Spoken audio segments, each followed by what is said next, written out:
Hello, this is a guy who likes fanfiction and is too lazy to read, so here is the Leonine Heresy in audio form. Check the description for the links to the author. Index Asteroots Salamanders, Defenders of Terra.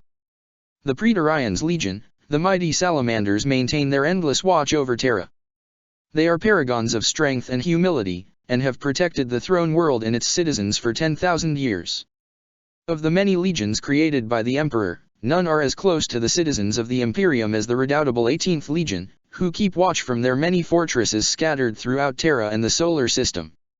Master artisans, they are as adept at creating technological wonders as they are at prosecuting a conflict.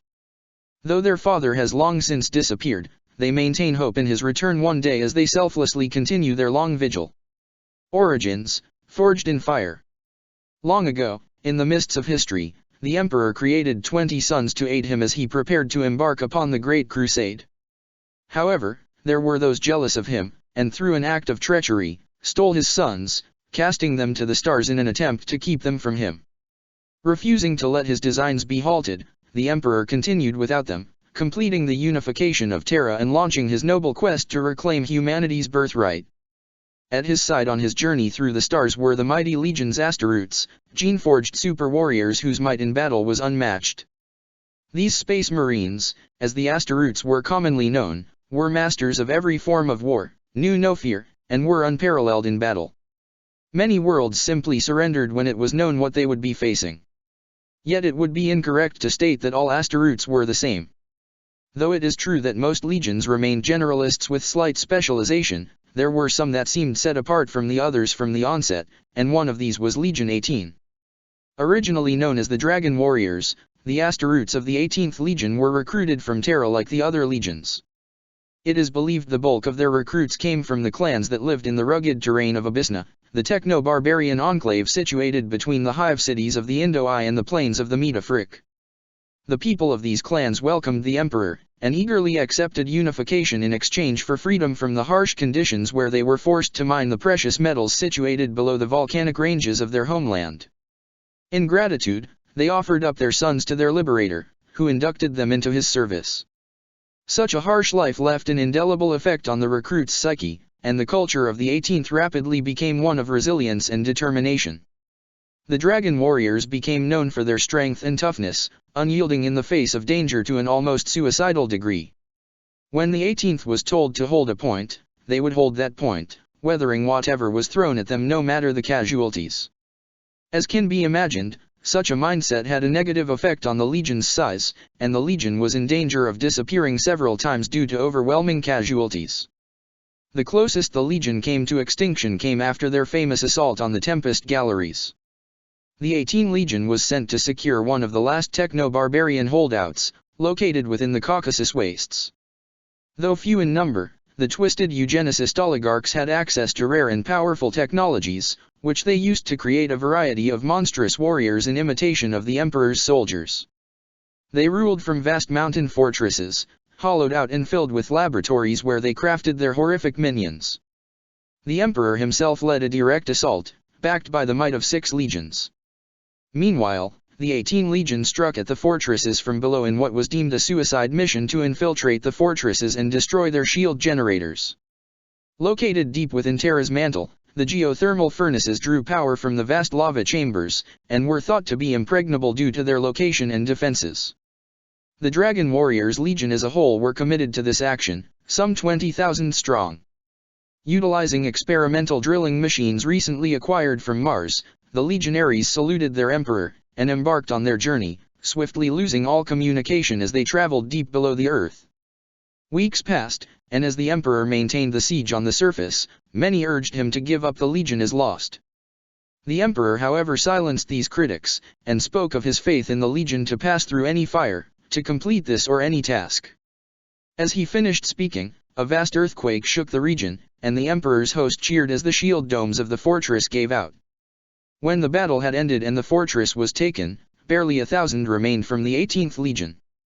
The commanders of the 18 reported before the Emperor, telling of a molten underworld which existed below the surface, filled with vile abominable intelligences and other horrors of old night. The Dragon Warriors had fought their way through, destroying these monsters that they may never see the light of day. The emperor lauded these warriors of the 18, and bestowed their first battle honor on them. Little is known of the knowledge recovered at such dear price from the Tempest galleries. Though honored, the 18 was withdrawn from independent campaigning as they rebuilt their numbers. They were used as an elite supplement, dispatched in small numbers no bigger than a chapter to support the other legions as they conquered the stars. The legion began to develop its own culture, having descended through fire and darkness, there was nowhere to go but up. The legion became renowned for their skill in metallurgy, and it is believed they spent their time working with the scientists of the emperor, perfecting the archaic technologies they had recovered to new use in service of the Great Crusade. So the Dragon Warriors spent the better part of 3 decades, living among the people of Terra in between deployments, until the day their Primarch returned. The Wanderer. Cast into the tides of the Immaterium, the little pods bearing the Emperor's handiwork were deposited onto worlds across the galaxy. There the Primarches would be shaped by their upbringing, molding each into independent and disparate individuals whose views were often radically different than those of their brothers or father. So it was with the inhabitant of Pod 18, which came to rest on the feudal death world of Nocturne. A vision of the Catheric Hells, Nocturne is a world covered in volcanic activity and ash desert wastes. Little grows there, for the sky is almost always covered in sulfurous fumes, and little can be built there, for the entire planet is constantly racked by tectonic forces. Rivers of lava flow like water, and monsters lurk in the volcanoes, while the small population labors in feudal conditions in the few cities on the planet, built in the shadows of dormant volcanoes. It was in the greatest of these, Hesiod, though only a small village by imperial standards, that the pod landed, crashing from the sky like a fiery comet. As the wary people of Hesiod gathered around the smoking wreckage, they were astounded to find a small boy inside, seemingly unharmed. The village people took him in, and gave the young man the name Fukin. Like all Primarches, he swiftly grew, and reached adulthood by the age of 3, towering over his adopted people. Nocturne was a planet of intense radiation, and the boy's skin soon matched those around him, darkening to become as black as coal, while his eyes began to glow red. He learned from all around him, learning the tenets of the Promethean cult, the collection of traditions that bound all who lived upon Nocturne. However, he felt there was more to life than this, as though he had been created for a higher purpose than just serving as an apprentice to a blacksmith. Fukin had an innate sense of joy and wonder, and easily bonded with all that he met. His childhood was peaceful as could be hoped on a death world, and Fukin brought his strength to bear in hunting the deadly megafauna of Nocturne such as the deadly salamanders, massive reptilians hunted for their meat and hides. Overall it was a quiet life, though it was not to remain, for in his 4th year, Hesiod was attacked. The legends of Nocturne spoke of monsters known as the Dusk Wraiths, who appeared from nowhere to steal children and murder any in their paths. Their depredations were known across the planet, and they seemed invincible, the arrows and swords of the tribes unable to hurt the invaders who seemed to take savage joy in inspiring fear. As Fukin worked in his forge, the town bells began to ring out, signaling the return of these Dusk Wraiths. The townspeople begged him to join them in fleeing, hiding from the monsters who had returned once more. But Fukin was stubborn, and would not budge as he stood hammering at his work, waiting to view these wraiths with his own eyes. As the alien skimmers screamed over the buildings, the capering forms of the wraiths emerged, murdering and maiming with sadistic pleasure. Comparing these raiders with similar reports, imperial scholars believe these wraiths are none other than the Drukhari, a debased offshoot of the Eildari. Picking up his hammer, Fukin crushed the Xenos foolish enough to cross his path. He walked through the town, the enemy's shots merely bouncing off his skin as he chased the interlopers, taking revenge for the murdered villagers. The wraiths had brought only small arms designed to inflict pain rather than kill, and so they lacked any weapon capable of seriously harming him. The cowardly Xenos, realizing they could not win, began to flee, returning to their ships and retreating to the ash deserts from whence they came. Fukin was furious that these things had murdered his friends, and so he chased them, running faster than his massive frame had any right to. He followed them into the trackless deserts, killing the stragglers unlucky enough to fall behind. Though the people of Nocturne did not know it, the wraiths were not native to their world, and as Fukin came upon their camp, he witnessed their transports going through a large archway before disappearing. While the manner by which they escaped was unknown to Fukin, he realized that he would need to follow them, to stop them from ever returning to hurt his friends. Fukin rushed through the camp, crushing beneath his mighty hammer the fragile wraiths. As he stood alone in the camp, surrounded by the corpses of the foe, he found himself drawn to the skimmers now idling nearby. Despite its alien construction, he began to work the controls of the ship as if by instinct, and the ship lurched forward, and entered into the gate. As the Primarch disappeared from Nocturne, the few psychically gifted on that world felt a ripple in the immaterium, both rage and confusion in equal measure, as if something unforeseen had just occurred. The small raiding craft shot forward through the tunnels of the webway, its sole occupant confused but without fear. It exited through another gate into what must have looked like a nightmare. Baleful, sickly light emanated from a multitude of false suns while colossal towers loomed overhead, jutting from every angle. The Primarch felt 1,000 eyes turn as one towards his small craft, and he had barely a second to leap from it to a tower below him as the small transport ceased to be, struck from every angle by beams of dark light. Fukin had little time to react, as more wraiths rushed at him, clawing at him in a frenzy. He crushed them as he ran, charging through the seemingly endless corridors of the tower before emerging in a shanty town. Eventually he outdistanced his pursuers, who gave up and returned to seek easier prey. However, he was now hopelessly lost in a realm utterly inimical to humanity. The webway. The Yildari do not travel through the warp as mankind does. Instead, they utilize a mysterious network of tunnels through another dimension known as the webway. Very little is known of how it works, for the Yildari guard its secrets jealously. Nevertheless, the Inquisition has managed to piece together a basic idea of how it works. The webway seems to sit between our reality and the warp, and through the use of what are known as webway gates, one can enter into a series of tunnels, and emerge through another gate on the other side of the galaxy, without ever having entered the warp. These tunnels vary in size, from small strings that allow only foot travel, to massive branches that allow entire starships to transit through. In the middle of these routes lay nodes, widenings in the webway where entire cities can be constructed, unbound to the laws of physics that exist in real space. As the Yildari Empire reached new lows of debauchery and decadence, many of its citizens began to sense something stirring in the immaterium, an echo which grew louder as time passed. Most paid little attention to such echoes, lost in their revels, but others heeded the call, and began to depart the Yildari Empire. Some fled to remote worlds, cutting themselves off from technology, while others retreated to massive starships known as craft worlds. However, the vast majority of those fleeing, though this was but a drop in the ocean that was the Yildari population, left real space altogether, going to live in the webway cities. It is unknown how many cities there are or how many live there, but such realms are not safe for mankind. The Yildari kill any intruders they find, and the webway itself is dangerous, for branches can collapse without warning, crushing those unfortunate enough to be trapped inside or allowing the infinite energies of the warp to seep in. Nocturne was not exactly a beacon of science and knowledge, and therefore Fukin had no idea where he was or how he got there. His instincts told him that these wraiths were not to be trusted, and so he took to the shadows, observing those around him. Though he did not know it, Fukin had emerged inside the greatest of all webway city nodes, the port of Kumarak. Port Kumarak of M30 was very different compared to the dark city that now exists in M41. This Kumarak was more akin to a naval yard than a city, a ruthlessly efficient hub designed to handle traveling Yildari fleets. The entire city was controlled by the Yildari nobility, who remained in their vast fortresses looking down upon the masses of slaves of every race who toiled for their amusement.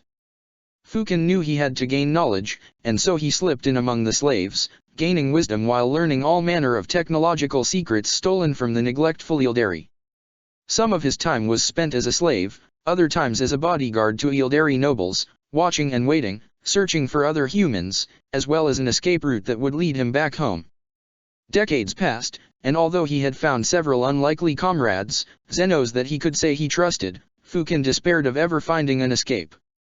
His time spent in the webway had changed him, the easygoing joy had been replaced with a stern, unforgiving nature, a man willing to do whatever it took to survive in this hell. Many times Fukin awoke alone, unsure of how he had survived without a mark on him, and his comrades were shocked to see him return to them, alive and unharmed time after time with no memory of these assaults.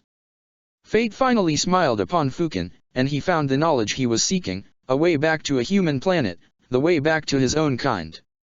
Fukin lifted his hammer, wiping the gore on the corpse of the alien who told him what he needed to know. Though he knew they called themselves Yildari, still he thought of them as wraiths, the monsters who had preyed on his home so long ago. He turned to his comrade, the only wraith he could honestly say he could trust, and bid him farewell. The wraith gave him a cruel smile, and watched Fukin head towards the warehouse district the informant had told him of. The wraith headed back towards the port proper with his band of allies, a group of black-hearted rogues Fukin had jokingly referred to as his cabal. Kumarak would bow to him one day, no matter how long it took. So swore Vecht, first of the Iladrithinias. As Fukin entered the warehouses, he saw an armored figure standing in front of his goal. Fukin rushed him, for nothing would stand between him and freedom. To his surprise, the figure simply retreated through the portal, and despite entering barely a second later, the figure was nowhere to be seen in the empty white tunnel. Though this was but his second time in the webway, the path Fukin was in was entirely straightforward, and so he followed the path for what seemed like days, his armor sealed to protect him from any danger. He had crafted it himself from scraps found throughout the port, and it was the equal of any Yildari nobles. Finally, he emerged through the other side of the gate. He stood in a vast crater, the land around him as lifeless as the webway had been. Overhead, a planet orbited silently in the void while the gate he had come through disappeared, retracting back into the ground. As Fukin began to climb out of the crater, a golden light began to shine all around him, and he emerged to see a lone figure in front of him, radiating pure auric light so unlike the sickly false light prevalent in the port and the webway. The man smiled, and stretched out his arms in welcome, and spoke. "Welcome home, my son." Though Fukin did not know it, as fate would have it, the webway tunnel had taken him not back to Nocturne as he had hoped, but rather to Luna. The Emperor sensed the presence of his son so close to Terra, and came immediately. Fukin did not know what to make of this stranger, for things were rarely what they seemed in the webway, but agreed to return with him back to Terra. The Emperor took him back to the palace, and spent days with his son, learning all that had befallen Fukin since he had been taken away. Time passes differently in the webway, and although Fukin reckoned himself to be over 100 years old, barely a third of that had passed in the real world. Perhaps if Fukin had not gone through that gate, their reunion would have been different, more joyous. But Fukin had changed in his wanderings, and though he believed this man was his father, Fukin could not bring himself to open himself up fully to the Emperor. Nor did it seem the Emperor was fully open to him. The man calling himself Fukin's father seemed saddened that Fukin was rather cold towards him.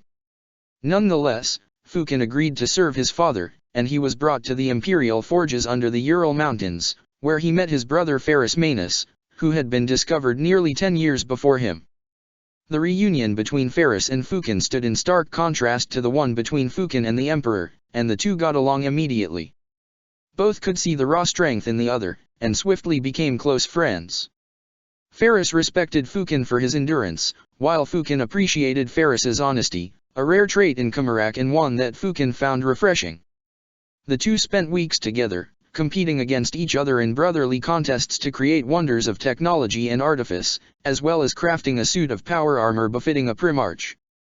He seemed to have an innate grasp of technology, and a mastery of creation that complemented Ferris's mastery of destruction. Together they crafted a mighty weapon known as Dawnbringer, a massive hammer with a built-in teleporter, which became Fukin's signature weapon in the years to come. After his time with Ferris, the Emperor took Fukin with him to be trained in warfare. Like all Primarches, Fukin proved to be a swift learner, effortlessly mastering the complexities of interstellar warfare. He fought at the Emperor's side as a nameless giant in his green, scaled power armor, and rumors abounded of the Emperor's new champion. To his disappointment, it seemed as though Fukin would not be able to return to Nocturne yet, for the galaxy was a vast place and the Great Crusade had yet to unite the stars under the Imperial Aquila. After several years, the time came for Fukin to rejoin his sons. While Fukin was fighting alongside his father, the Dragon Warriors had continued to campaign, responding to the call of a nearby world under invasion by orcs. The barbaric greenskins had multiple space hulks, each swarming with millions of orcs, and were taking their time butchering the helpless world of Antiem. By the time the Dragon Warriors arrived under Legion Master Cashin Vaughn, Antiem was lifeless save for the teeming masses of orcs. Determined to avenge the fallen, Vaughn had ordered the Legion to assault the greenskins, tearing through their ramshackle fleet with a vengeance. However, the orcs vastly outnumbered the legionaries, and attrition began to take its toll. The legion grew close to destruction as the orcs boarded the few legion ships, and Vaughn prepared a valiant last stand, preparing to detonate their engines so as to take the foe with them. As the dragon warriors fought to hold off the boarders long enough to give Vaughn the time he needed, they received a signal from reinforcements. A new fleet of 18th Legion ships entered the battle, each bristling with unique weaponry that shattered the space hulks, while thousands of Asteroutes in the livery of the 18th entered the battle, recruits from Terra led by Fukin himself. The orcs were routed, and a great victory was achieved, though Legion Master Vaughn was mortally wounded during the battle. Touched by their selfless sacrifice, Fukin spoke to his legion on the plains of Antiem, and renamed the legion. Thus the dragon warriors became the salamanders, the soldiers who would pass through any flame and become stronger for it. The Great Crusade, a legion reforged. The salamanders took to the stars with a renewed sense of determination and drive, conquering by their father's side at the forefront of the Great Crusade. Their reckless tenacity had been tempered by the trials they had gone through, and so they turned it towards better ends, retaking hundreds of systems with the support of the 154th Expeditionary Fleet. Fukin's time in the webway had left him with a powerful desire to protect humanity, a legacy of witnessing Yildari cruelty to their human slaves over the course of decades. Their humanitarian actions won them the admiration and loyalty of many systems, who eagerly offered their sons to join the Legion or to fight alongside them as part of the Imperial Army. Thus, despite their low numbers to begin with, the salamanders were able to keep up an impressive rate of compliances with the support of their many army auxiliaries. Their many victories were especially well recorded as the salamanders were one of the few legions who supported the work of the Remembrancer Order, allowing them access to their campaigns and thus garnered an almost unmatched reputation for heroism. The 18th also fought alongside and were well liked by many of their fellow Asteroutes, and were believed to have the most ties among the legions. Fukin himself got along well with his brothers, his stern nature tempered by a hidden soft side that occasionally showed through. He was closest with Ferrus Manus, and remained close with most of his brothers save for a few. He never got along with his older brother Jagatai of Chemos, the Primarch found right before him, due to his aloof nature, nor did he get along with Conrad Kurz, found nearly a century after him, whose cruelties were an uncomfortable reminder of his time in Port Comarak. This relationship was to change, however, after the events of Imperial Compliance 154-6, the Karaton campaign. Due to his time in the webway, Fukin developed a strong hatred for Yildari of any sort. All Asteroutes bear a strong hatred towards Xenos, and thus the Salamanders became known for their campaigns against the Yildari and their willingness to join campaigns against them. Many Exodite worlds suffered their wrath, and even several craft worlds were attacked, the vast world ships boarded and captured before being redirected into nearby suns. The fury of the Salamanders was even hotter when faced with human worlds that had been subverted by Yildari. Of particular note was the compliance of 154-4. Known as Ibsen by its inhabitants, the Salamanders discovered a world openly ruled by a coven of Yildari, who claimed to have liberated the world from others of their kind. Fukin refused to believe such lies, and landed in force, crushing the alien forces as well as the natives of the world, who rose up to defend the Yildari. His fury was further stoked by the discovery of webway gates on the planet, and he ordered the entire population cleansed with flame, eradicating all sentient life on the planet. Leaving the planet to be settled by new waves of colonists, the Salamanders moved on to new conquests. To their surprise, they were met by the Emperor himself at the head of the vast First Expeditionary Fleet. As the docking clamps locked onto the small shuttle and the transport's doors opened, Fukin stepped out into the hangar of the Bucephalus, the vast golden instrument of death that served as the flagship of the Emperor himself. Standing in their rows like so many regal statues were the ranks of the custodes, the Emperor's bodyguards, their spears at the ready. At their head stood the Emperor himself. Fukin saw his father as he always did, a powerful figure, radiating sheer majesty yet somehow softened by humanity. He sank to one knee, his gauntlet fists raised in the sign of the Aquila. "Father! Fukin, my son! Rise!"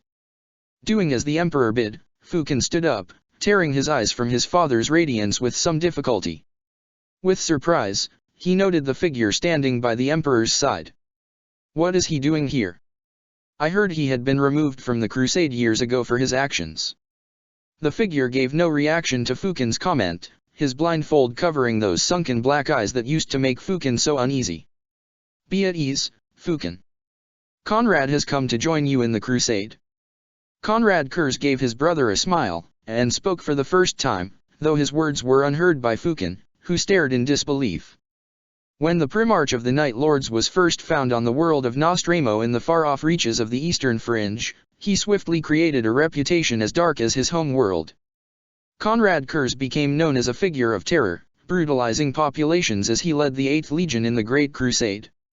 After several years of increasingly violent compliances, as well as rumored attacks on his brothers, the Emperor finally stepped in, and forcibly took the Night Haunter, as Kurz called himself, back to Terra, and the Night Lords were subordinated to the Luna Wolves. Years passed, and none knew what had happened to the Primarch, though here he was now. His skin, once pale and wasted, now bore a healthier color, the smile on his face looked genuine, not at all like the death's head grin he was known for. Most striking was the white blindfold which covered his eyes, which stood at odds with the ease with which he moved, as if he could still see despite that. The Emperor told Fukin that Kurz was to take part in the crusade once more, and would be fighting at Fukin's side while the Night Lords finished their current campaigns elsewhere. Swallowing his pride, Fukin accepted his father's command, and returned with Conrad to his ship, knowing better than to ask what had happened to Conrad during his exile or why he had been chosen to watch over his brother. The two began prosecuting the crusade again, and though Fukin initially distrusted his brother, it seemed as though Conrad was an entirely different person. Gone was the corpse grin and mocking laughter, replaced with a serious, more relaxed demeanor that Fukin found himself liking despite his best efforts to remain aloof. Several years passed, and the time came for Conrad to return to his own legion. In that time a genuine bond had been formed between Fukin and Conrad, united in their dedication to the Emperor and a desire to protect humanity. The fleets of the Luna Wolves and Salamanders united, and Conrad departed with his legion. Horus took the time to introduce Fukin to their brother Corvus Corax, who had been campaigning with him. Fukin knew little of this brother, who had been reunited with their father nearly a century after Fukin had, but Horus assured him they would get along. Thus Fukin resumed campaigning, uniting the Salamanders with the Raven Guard, and the two legions meshed well. The forces of Ferrus Manus joined them also, and together the three proved a formidable force, bringing many worlds into compliance and forging bonds of unity among the three legions.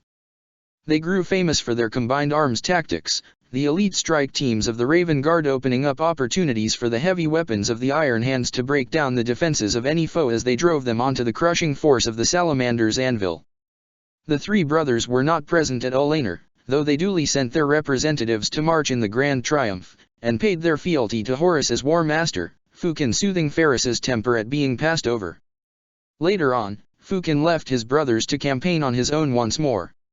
However, as he waited for his sons to muster to his side, word came that the Emperor had called a gathering regarding the question of psychers among the legions that was to occur on the nearby world of Nicaea. Neither Ferrus nor Corax cared overmuch on the question of the Liberius, and they continued to finish up their own campaigns while Fukin traveled to hear the council's verdict. Psychers were present in the Salamander's legion, but they were never very prominent or held much influence. Thus Fukin was not overly concerned over which decision the council might take, and so he kept his silence as his other brothers debated. When the decision came to ban the Liberius, he duly disbanded them back into the legion proper. He mostly felt pity for the censured Magnus, wondering if this was how Lorgar or Conrad felt when they were forced to return to Terra. However, what happened next truly shook Fukin.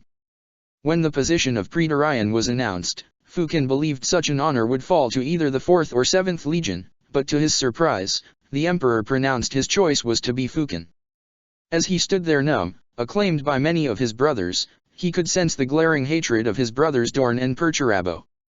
Later on, in the days after the council, Ferrus and Corax arrived, and congratulated Fukin on his new title. Though he was saddened to be leaving these brothers, he looked forward to his time on Terra and getting to be around the Emperor more often. He returned to his ships, and they departed towards Terra with the entirety of his legion. Praetorian of Terra. After arriving on Terra, Fukin found himself largely left to his own devices. Fukin tried to approach his father, to ask him why he had been chosen, but was unable to gain an audience, for the emperor was busy dealing with his brother Magnus. Unable to meet with the emperor, Fukin passed the years with Malkador the Sigillite, who advised Fukin much as he had the emperor. Together the two began molding Terra into the seat of governance for the burgeoning imperium. Fukin and Malkador created the Council of Terra, and oversaw the importation of resources on a vast scale. Terra existed in a perpetual state of starvation and gridlock, overwhelmed by the vast fleets constantly coming into the system. To address this, they crafted the Administratum, a governmental entity which would be able to handle the logistics on such a grand scale. Tithes began flowing in from across the galaxy. The wealth of conquered worlds turned towards building Terra back up after the ravages of the Age of Strife. The resources of the galaxy were used to build up the Imperial Palace into a work of art, and the soaring Himalayans themselves were hollowed, its ore and stone used to craft the walls of the palace to soaring heights. Assisting the construction effort of the Salamanders was a force from another legion, the Thousand Sons. While Magnus was under close watch by the Emperor, the rest of his legion had been split up, reassigned to support duty for the other legions. War Master Horus had handled the logistics of the split, and had assigned a fellowship of the 15th Legion to the Salamanders. Horus knew Fukin had a neutral stance, and personally asked Fukin to temporarily watch over some of Magnus' sons, and Fukin had agreed. Fukin was unsure what to do with these legionaries, and left them to their own devices, allowing them to help in construction or remain in their barracks as they pleased. All the while, the Thousand Sons were watched by the chaplains of the Word-Bearers. Fukin never had much interaction with Lorgar, either before or after the Emperor's intervention, though he was uncomfortable with the thought of worshipping his father. Nevertheless, he welcomed the sons of Colchis into his legion's ranks, giving them the access they required to ensure the Salamanders were complying with the Edict of Nicaea. As the Great Crusade had progressed, Fukin had made it one of his primary tasks to find his long-lost home world, to return his legion to Nocturne that they might learn as he did. However, such a task was like finding a needle in an infinite haystack, and Nocturne seemed destined to stay lost, as Fukin was now bound to Terra. The Salamanders began to transition from being fleet-based, and erected a vast fortress on the world of Venus, the sister planet of Terra. Such a death world, with its many volcanoes, would prove to be a suitable place to train the new legionaries, and was as close to Nocturne as could be achieved. He named the fortress Monastery Prometheus, after the moon of Nocturne, and spent much time there, walking among the initiates and passing on to them what little knowledge of the Promethean creed he could in the time he spent there. The bulk of the legion however stayed on Terra, and lived among its people, crafting works of wonder in many hives as they worked to bond with its people. The 18th remained gathered within the solar system, the only exception being the chapter of warriors led by Captain Razobek who had joined the War Master's Legion Auxilia. Due to the sheer amount of work present on Terra, the Salamanders never really accepted the warrior lodges that propagated among other legions. After several years of being ignored, Fukin could stand it no longer, and descended into the depths of the Imperial Palace, attempting to use his authority as Praetorian to push his way past the custodians to see the Emperor. After a tense standoff, Malkador intervened, and took Fukin to see his father. They walked for miles, through the vast labyrinth that comprised the depths of the inner palace. Fukin had not spent much time here, for it had already existed prior to his arrival, and had concentrated his efforts on building up the outer wings of the palace. Thus he followed Malkador, past the bones of long-dead settlements, past the statues of forgotten gods and vast machines whose true purpose remained unknown, even to Fukin. They walked through massive caverns filled with Mechanicu's laborers and silent custodian watchers, and through the massive Eternity Gate itself, flanked by two towering titans which remained still. There Fukin and Malkador beheld a vast pyramidal machine, topped by a golden throne and niches in the walls surrounding it. Far below the summit stood a glowing golden gate, its shape all too familiar to Fukin. Emerging from the gateway was the Emperor himself. Silencing his son's questions, the Emperor spoke to Fukin about his plans to breach the webway, to remove mankind's dependence on the warp. The rest of their conversation remains known only to Fukin and the Emperor himself, though whatever was said seems to have reassured Fukin, who returned to the surface and resumed construction of the palace. The Emperor remained in the depths of the palace, and Fukin did not return down there, nor did he speak of what he had seen until many years later. After leaving the dungeons, Fukin returned to his work and continued to build up Terra, his sons bringing structure to the world despite the dwindling resource importation. Though the work continued unabated, the resource fleets which had once filled Terra's skies began to lessen. Communication with outside systems became more difficult, the navigator houses speaking of increasing numbers of warp storms throughout the galaxy. He received periodic updates from the various crusade fleets, as well as grim news from the War Master, tales of legions going renegade and not reporting for some time. Fukin himself remained unsure, and received many conflicting reports from different sectors across the galaxy. All this changed when a ragged Sons of Horus fleet arrived, bearing the body of their fallen Primarch in a stasis coffin. Malkador relayed the news to the Emperor, while Fukin remained by his brother's side. When the Emperor arrived, they rushed the stasis coffin into the medical wing of the palace, where the Emperor himself began to heal his fallen son in a process that would take days. Fukin returned to the surface, handling the logistics of the fleet's arrival. Suddenly, he felt a tug at his mind, and he heard the voice of Malkador, urging him to go beneath the palace to the Imperial dungeons. Fukin could tell by the urgency in his voice that a disaster had happened, that something vital had been lost. As he rushed through the labyrinthine corridors of the inner palace, he ran into his brother Magnus, who had been hurtling in the opposite direction. Fukin tried to speak with him, for this was the first time he had come face to face with his brother in years. "Magnus? What are you doing? What's going on?" Fukin demanded. His brother stared at him blankly before his brow furrowed, his mouth set in grim determination. As Fukin began to ask again, he heard the shouts of custodians behind him, and Magnus stretched out his hand, invisible psychic force throwing Fukin into the nearest wall as he continued to run. Fukin was caught completely by surprise by this hostile action, though his resilience allowed him to survive being thrown with such force. Magnus wasted no time, swiftly running towards the outer palace. Whatever had happened, Magnus was clearly desperate to get away. Fukin jumped to his feet, and gave chase, utilizing Dawnbringer's teleporter to shun himself in front of Magnus. As he rematerialized, he used his momentum to swing the hammer in a mighty arc, intending to knock Magnus off his feet. Such a blow would have been too fast for any mortal to stop, but his brother was a Primarch. Magnus caught the hammer mid-swing, bringing it to a dead stop as Fukin strained to complete the blow. Magnus took the offensive once more, drawing his curved blade, and the two Primarches began to duel. As the two demigods clashed, actinic flares flashed around them accompanied by a sulphurous stench as the Thousand Suns began to arrive, giving battle as they clashed with the custodes before they could intervene, their energies warping the rooms around them. These battles were far from Fukin's mind, however, as he strained to overcome Magnus' defenses. Fukin had always been the strongest Primarch, but Magnus had clearly bolstered himself with sorcery, and his might gave even Fukin pause. Magnus began to force Fukin back onto the defensive, expertly wielding the longer reach of his blade and staff to slip past Fukin's hammer. Taking a risk, Fukin batted aside the staff with Dawnbringer, then dropped it, tackling Magnus around the waist. As he began to drive Magnus back, his brother screamed, and Fukin was thrown back by the sheer fury of Magnus.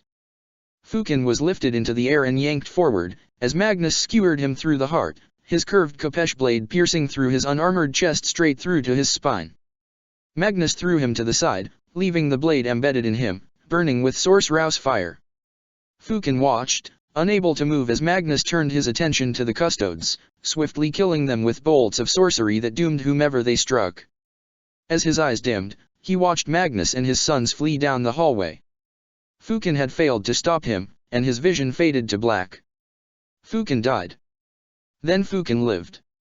As the few salamanders present gathered around Fukin's lifeless corpse, distraught and uncertain what to do about the loss of their gene father, they watched with astonishment as the wounds began to heal before their very eyes. Fukin climbed to his feet, and his sons erupted in a roar. Fukin lived, though none knew the cause of his resurrection. Some of the salamanders claimed it was a miracle, others that the Emperor himself was the cause. The custodes believed that he wasn't quite dead yet. As Fukin began to look himself over, he felt as though part of him was missing, as though his emotions were muted, as though something were different. His wonder at living was tempered by the knowledge that he had failed to stop his treacherous brother Magnus. He ordered his sons to keep this a secret, and traveled deeper into the palace, seeking out Malkador and his father to see what had happened. His route was easy, all he had to do was follow the hundreds of custodes who were rushing towards the dungeons. Before he could enter the dungeons proper, Fukin came across Malkador, and demanded to know what had happened. The Sigillite explained that Magnus and his sons had breached the Webway project, irreparably damaging the delicate mechanisms of the Golden Throne while the Emperor was away. He explained that the defenses of the Golden Throne were failing, and that the warp was starting to seep into the Webway. Entire sections had been lost, corrupted by the energies of the warp beginning to weigh down on the tunnels, the entities within trying to breach the wards and enter the gateway to Terra. Fukin asked how he still lived despite Magnus' assault, and Malkador began to explain that Fukin, like the regent himself, possessed a rare gift. He was a perpetual, an immortal being whom death could not keep. He told Fukin that this was not the first time he had died, that he had died an unknown number of times during his wanderings through Kumarak. Fukin swore this was not the case, but Malkador explained each death takes a little bit away while leaving minute psychic scars where the mortal mind had erased the memory of the death in order to stay sane. Malkador made him swear to keep this knowledge secret from all others, and so Fukin did, though he was uneasy at the implications. Fukin's role as Praetorian now assumed a different character, as the Emperor's work now became a dagger in his back, an existential threat buried beneath it. He began to draw resources inward, calling upon all the resources he could muster to support the Emperor's work. The Custodes and the Silent Sisterhood were but finite in number, and would not be able to hold the Webway tunnels without support. It was unknown how Astaroths would handle fighting the entities of the warp, and mortal soldiers could not be trusted. Therefore Fukin reached out to the Mechanicum of Mars, calling upon their pact to serve the Omnis Saya in his great work, creating the army known as the Unifiers. Vast numbers of Skitarii were marched into the depths of the palace, mind-wiped and designed only for fighting. The dungeons of Mars were emptied, their unfortunate inhabitants converted into battle servitors, while entire knightly houses joined them in the depths of the Webway. Even Titans themselves were culled, disassembled into millions of pieces and carried on grav transports to be reassembled inside the great work. Fukin and the Salamanders began to rebuild the inner sanctums into a fortress, designed to keep anything from escaping. Meanwhile the Mechanikus began to reinforce the pathways of the great work, the might of the Golden Throne holding the tunnels open while the servants of the machine cult rushed to reinforce the cracked foundations. However, emptying the defenders of Mars proved to be a mistake. Terra began to receive distress calls from Mars, before they were abruptly cut off. The Mechanikus present on Terra proved unable to re-establish communications, and they spoke of a total collapse of the noospheric network there, of scrap code so damaging that they had to block their receptors lest Terra too be infected. Scanners began to show vast explosions across Mars, and it was as though the planet was at war with itself. Such timing was no coincidence, as Fukin grimly realized. This must be some sort of attack, whether by the Thousand Sons, who had fled Terra with their father, or by parties unknown. After Mars was deemed lost, Fukin sent a task force of his sons on a raid upon the planet, seizing vital weapons and armor that his legion would need for any prolonged conflict. With his own forces supplied, Fukin reached out to the one brother he could trust above all others, Ferrus Manus, calling upon the Iron Tenth to re-establish order on the Red Planet. Ferrus answered the call, and began to move his forces back to Mars. As the Iron Hands blockaded the planet, they came under attack by not only swarms of malfunctioning Skitarii, but also Astaroths as well. Though Fukin initially suspected it to be the Thousand Sons, Ferrus told him they were not the 15th Legion but the 13th. It was unknown how the Ultramarines had arrived there or why they were attacking the Iron Hands, but clearly retaking Mars would be more difficult than suspected. Malkador ordered knowledge of the Ultramarines' treachery hidden until they could be captured and interrogated, but no son of Guilliman was ever taken alive, for they fought like madmen. Fukin thus began to fortify the outer walls of the palace as well, for this was clearly treachery by more than just a few legions. It was unknown who could be trusted, and so Fukin began to work with the assumption that most of the legions had gone renegade besides his own and the Iron Hands. Mars was cordoned off, blockaded by the forces of Ferrus Manus, and Fukin began to fortify the entirety of the solar system in case of attack. He dispatched the might of his legion to positions across Terra, and they began turning the many hive cities into veritable fortresses, filling them with garrisons and defensive weaponry. The rest of the planets were fortified likewise. The forges of Mars under Imperial control were put to work constructing vast quantities of munitions, and orbital plates were converted to vast gun platforms. All the while, the war in the Webway continued to rage, siphoning away vital resources as Fukin attempted to defend from both within and without. Thus when a ragged fleet bearing the markings of the multiple legions arrived years later, they were treated with suspicion, their ships boarded and searched by wary parties of 18th Legionaries.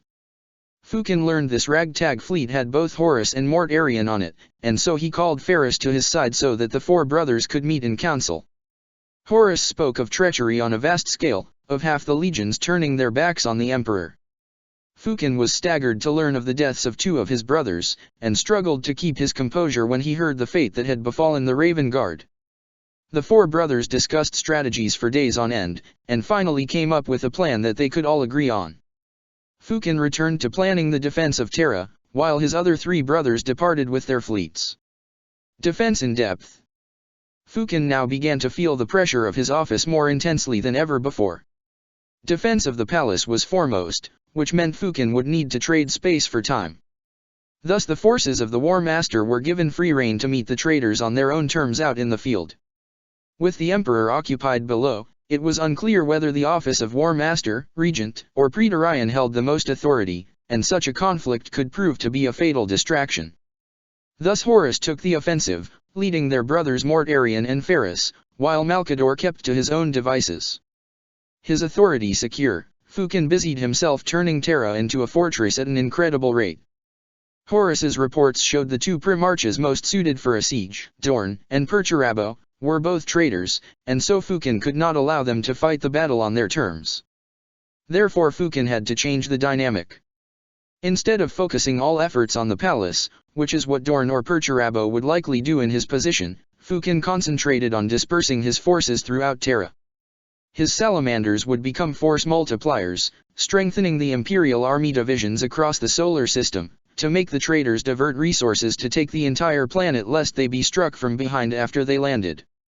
Hives became heavily armored fortresses, serving as dispersed nodes for garrisons across the planet. Fukin utilized the sheer numbers present on Terra to drastically improve industrial output to make up for the loss of importation, as well as draft billions to form new regiments of the Imperial army. The vast orbital platforms were turned into killing zones, and Fukin ordered them moved into geosynchronous orbit above the palace. The atmosphere above was seeded with small, self-replicating mines, equipped with miniature cloaking devices Fukin himself designed using Archaeotech schematics provided by Malcador the Sigillite. Higher up, the dark side of Luna was covered in massive turret arrays meant for taking out starships, and satellites were repurposed into the modern equivalent of ancient fireships, strapped with explosives to be used as torpedoes. Such preparation took time, and while Fukin crafted his defenses, his allies fought and died on the vast defensive front known as Bastion Omega.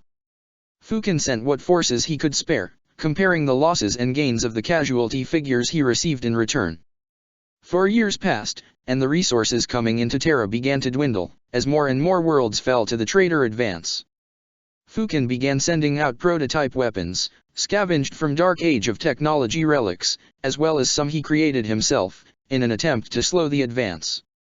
By this time, Mars was mostly retaken, the Heretics and rebels driven into small holdouts besieged by the forces of the Fabricator General and the remaining Iron Hands who stayed to assist after Ferris left to help Horus. With the aid of the Mechanicum, he helped organize the supply chain for the new Mk6 pattern of Astaroth's power armor, which they named the Corvus pattern after the fallen Primarch of the Raven Guard. This first martyr of the heresy was also honored when the Lord of Drakes ordered Lion's Gate spaceport renamed to Raven's Gate. All manner of Imperial forces rotated in and out of the solar system, most notably a small Alpha Legion fleet led by Alpharius himself, whom Fukin had not seen in many years. Fukin did not trust Alpharius, but could not afford to turn away any help, and listened intently to his advice on how to optimize the defenses. After several days of council between the Hydra and the Lord of Drakes, the brothers were alerted to an attack on Pluto by the Imperial Fists. Such an attack, if allowed to succeed, would give the traitors a beachhead for their invasion, and so must be uprooted before they could dig in. Fukin gave command of one of his fleets to Alpharius, and began mobilizing his forces to support his brother's counter-attack. He sent word to Ferris, ordering him to withdraw to defend Pluto, and Ferris promised his support. Within a week Alpharius sent word that the traitors had retreated, warning Fukin that the traitors had acquired intelligence on the defenses. Fukin resupplied his brothers, and sent them back into the field to slow the traitors down just a bit longer. They dispatched the remaining Titan legions of Mars into the field, led by Legio Mortis, in order to draw the traitor Titans away towards the battlefield of Beta Garmin, while the bulk of the legionaries moved to the planet of Versagen. These two battlefields would be the last line of defense, one final chance to stop the traitors before they reached the solar system. If both of these failed, then Fukin estimated that the traitors would arrive within a year, and so resolved to remove the knife at his back in advance. The regent of Terra, Malkador the Sigillite, assumed command as the Praetorian descended into the depths of the dungeons, entering his father's great work. There he joined the Custodes and the Silent Sisters, along with the Unifiers, who had been waging a losing battle to keep the demonic hordes from escaping past them. He fought by their side for a year against the myriad horrors which infested the misty tunnels of the webway. By this time, barely a tenth of the Legio Custodes survived, whittled down through constant conflict. Their foes were many and varied, traitor legionaries, corrupted titans, and daemons of all four choirs. The 4th Legion was here in force, dozens of grand battalions supported with all their heavy armor, grinding themselves against the beleaguered defenders. No son of Perturabo could stand against the might of the Custodes, but it mattered little when they outnumbered them 100 to 1. Tens of thousands iron warriors had fallen, their corpses ground into the wraith-bone pathways as their fellows marched over them in endless numbers. In other tunnels lay the enemy titans, who sought out their loyalist counterparts in a struggle between giants, while swarms of corrupted Skitarii clashed with the unifier cohorts around their feet. Worst of all were the daemons, who fought with each other as much as with the Silent Sisterhood sent to oppose them. Fukin fought against all foes, a giant in green-scaled armor towering over the sons of Perturabo who threw themselves at him, desperate to get revenge against the one who had stolen their father's place as Praetorian. He led daring attacks on traitor titans, leaping from Ares dropships to slaughter his way through their crews, crushing their mutated bodies which were fused into the command thrones and leaving the titans to fall dormant without direction. He slew daemons of every description as they screamed and gibbered at him, shrieking at the presence of a son of the anathema. Despite his best efforts though, the foe was simply too numerous, and the defenders prepared to make their last, desperate stand in the ruins of the Yildari city known as Kalistar. Fukin swung his hammer, crushing the daemon into pulp. He swung again, and again, and again. All around him, the daemons flowed in a never-ending tide, shrieking their names at him, revealing their nature in the instinctual fashion of their kind. Truly the warp was a vile place, and Fukin could not tell why Magnus had ever shown such interest in it, nor did he think he would have a chance to. He was not surprised the Sorcerer King had not shown himself since fleeing Terra. His brother had always used others to do his dirty work for him. Distracted by his thoughts, the Lord of Drakes paid for his momentary lapse in attention. The rusty sword of a leering, diseased Cyclops stabbed into his shoulder before being smashed into putrid ichor by Dawnbringer. Fukin snorted at the thought of his weapon's name. There was no dawn here, just perpetual misty twilight. Fukin had died dozens of times down here, vaporized by Iron Warrior missiles, crushed underneath a Titan's foot, hacked into pieces by demonic blades. Every time, the Custodes had rushed forward and dragged his remains back to the central tower in the impossible city, and every time he awoke again. He wondered how many deaths he had left in him. The tide of daemons receded, the never-ending horde parting like a wave as the monsters turned to flee. As Fukin took advantage of this momentary lull, he heard colossal thuds, the sound of something truly massive heading towards him. At first he thought it was a traitor titan. Then he heard the voice in his head. Plus end of empires. End of empires. End of empires. Fukin watched the thing lurch out of the mist. Some sort of horrific daemon, fused with the remains of a knight, vast draconic wings unfurled from its back. Blood and oil dripped from its maw as it stared at Fukin with one malicious eye. Fukin hefted his hammer. Somehow, he knew he could not defeat this daemon, but nor could he allow it to get past him. He had lost his helmet some time ago, and so he shouted his defiance with a booming voice. Only in death does duty end. The monster roared in reply as it continued to psychically scream its name at him. Then behind Fukin, the sun rose. Dawn came to the webway, as the Emperor himself entered the battle, freed from his golden throne for one day. Vast flames filled Kalastar, fiery shapes of dead custodes, as well as silhouettes of Astaroths led by a shadowy giant with vast, black wings. The 19th son of a dying empire, reborn in his father's fiery wrath. I am the end of empires. I am your death, plus the daemon screamed at the Emperor. The giant at the Emperor's side roared back. Plus I am vengeance incarnate. I am justice delivered. The two entered battle, while all around them the fires of the Emperor swept through the demonic hordes, burning them to ash. Fukin knew he was out of his depth here, but still he stayed, fighting by his father's side. The Emperor began to chant, and the daemon staggered as if struck. The Emperor turned to Fukin, and he heard his father speak in his mind, though his mouth continued to chant. Fukin held up his sigil, marked with the emblem of the dragon, and handed it to the nearest custodian, Tribune Rand Mayan. Ra grabbed the sigil and ran up to the daemon, pressing it into its side, and it screamed as though the sigil burned it. The vast daemon engine collapsed, and the custodes staggered as if struck before he began running deeper into the webway. The Emperor and Fukin fled back through the webway portal, which collapsed behind them. As Fukin struggled to catch his breath, he was appalled to note the hundreds of coffins attached by cables to the throne, his superhuman mind quickly grasping their purpose. Fukin returned to the surface as the Emperor stared blankly ahead from the golden throne, already straining from the pressure as a single tear rolled down his face. Siege of Terra, the Anvil. The mood on Terra was grim in the last year of the siege. All of Terra knew the war wasn't going well, and morale became an issue among the mortal populace. The salamanders had to put down multiple riots across the planet, resorting to deadly force to keep order. Fukin was kept busy, finalizing the defenses as he positioned his forces in preparation for the final conflict. Before leaving the dungeons, he attached a device to the Golden Throne. Created from schematics given to him by Malkador, the Talisman of Seven Hammers was, to the best of Fukin's knowledge, some sort of fail-safe device to be used should the traitors take the palace. After it was attached to the Golden Throne, Malkador left Terra, saying only that his presence would be required on Titan. Scans showed the entirety of Saturn became shrouded in a massive storm shortly after he arrived there. The remaining Primarchs returned to Terra with their battered fleets, speaking of disastrous losses at Beta Garman and Versagen. Together Fukin, Horus, Mortarion, and Ferris prepared to hold back the tide of traitors until reinforcements could arrive. All knew the traitors' arrival would come once the planets of the solar system had aligned, and they arrived right on the first day of the first month, 000020, M31. The solar war had begun, the legions of hell had come to snuff out the last embers of the Emperor's vision. Auspexes detected enemy fleets arriving at both the Chthonic and Elysian gates, right as anticipated. The guns of Pluto and Uranus began firing, thousands of platforms firing at millions of targets.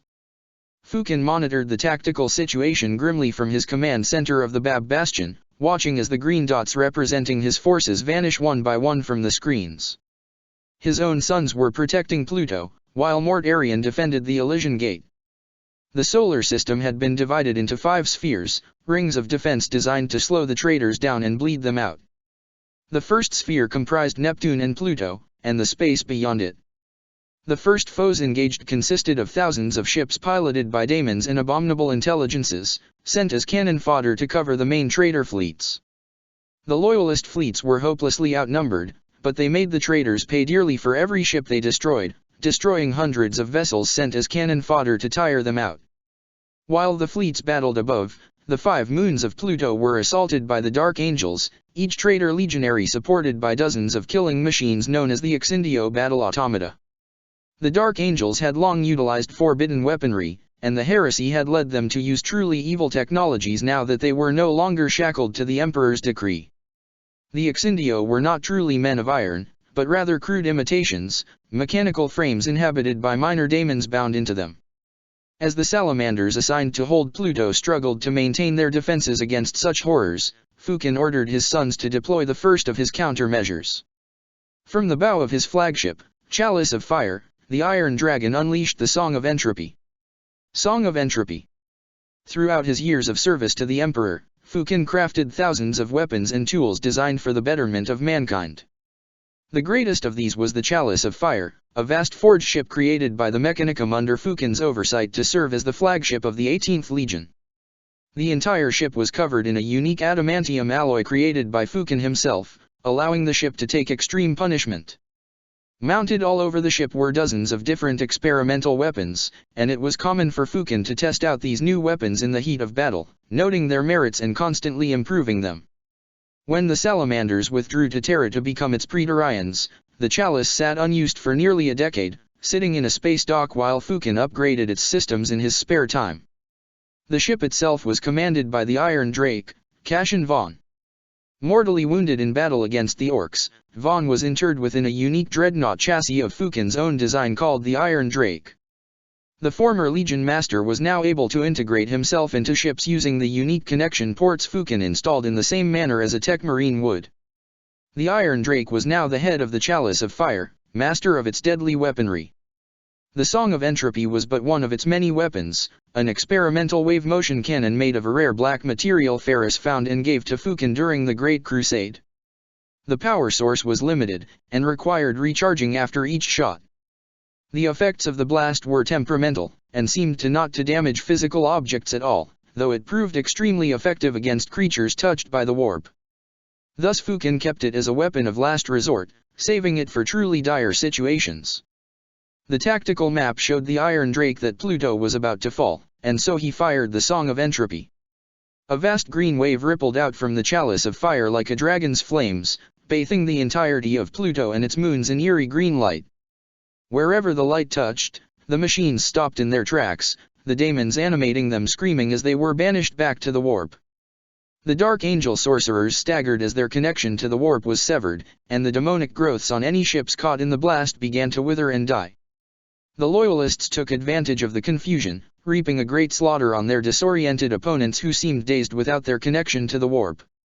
This advantage proved short-lived, and the sheer numbers of traitors proved too much for the defenders. On Neptune, the Salamander fleets clashed with the armada of the Thousand Suns. The Salamanders and Thousand Suns fleets were almost evenly matched, for the Thousand Suns had ever been the smallest legion, but that advantage disappeared as the Thousand Suns began to summon daemons on an unmatched scale. Millions of demonic creatures of every description manifested around the traitors' ships, swarming like a living tide as they soaked the shots of the Salamanders, who were forced to raise their own Geller fields lest their ships be swarmed. Any shots that made it through the endless tide were deflected by powerful Source Rouse shields, which then parted to allow the Thousand Suns to strike back unharmed. The Thousand Suns spent the entire battle summoning endless amounts of daemons, which swarmed over the moons of Neptune in a never-ending tide. While the small garrisons defended their outposts, microscopic daemons infested the guns, corrupt scrap code turning their massive turrets away from the ships of the Thousand Suns and onto each other. In the gaseous depths of Neptune itself, massive demonic creatures lurked, swallowing the gas-mining platforms whole. Within several days, both planets had fallen silent, the shattered Loyalists forced to abandon their defenses. The first sphere had fallen. At the Elysian Gates, the forces of the Death Guard clashed against the inexorable tide of the Emperor's children. Mort Arian himself led this fleet, and took grim satisfaction in reaping his revenge against the forces of Fulgrim as they defended the second sphere. This was a battle of resilience, as the two fleets bled each other dry for days as they pounded each other from afar. The once proud ships of the Emperor's children looked diseased and rusted, taking far more punishment than they should be able to. The moon garrisons across the 27 satellites reported that the boarding parties looked little better, each traitor legionary a bloated, shambling mess, with faded purple armor the color of a bruise, putrid and rotten. Nevertheless the Death Guard were used to fighting in the worst conditions, and they sealed their armor against contagion, grimly wading into the thick of things to hack the traitors to pieces. The Death Guard unleashed their full arsenal, covering multiple moons in ever-burning phosphor and crackling rad zones. However, the enemy's numbers proved too much, and the grim Death Guard performed their duty to the end, detonating multiple moons to take their foes with them as their fleet retreated. The second sphere fell around the same time as the first, having bought several precious days of time. The third sphere consisted of the nearly 3 billion kilometers of space between Uranus and Mars, and was the bulk of the solar defenses. Thousands of pockets of defenders filled this vast expanse, spread across hundreds of moons and platforms that turned the traitor advance into a killing field. Saturn was ringed by a vast storm, which shredded any traitors who tried to enter the boundaries of its mighty ring, and after several attempts the traitors simply ignored it and moved on. The ring itself hid a deadly surprise within its loose collection of ice and rock, and when the traitors strayed too close, a small 10th Legion fleet assaulted them.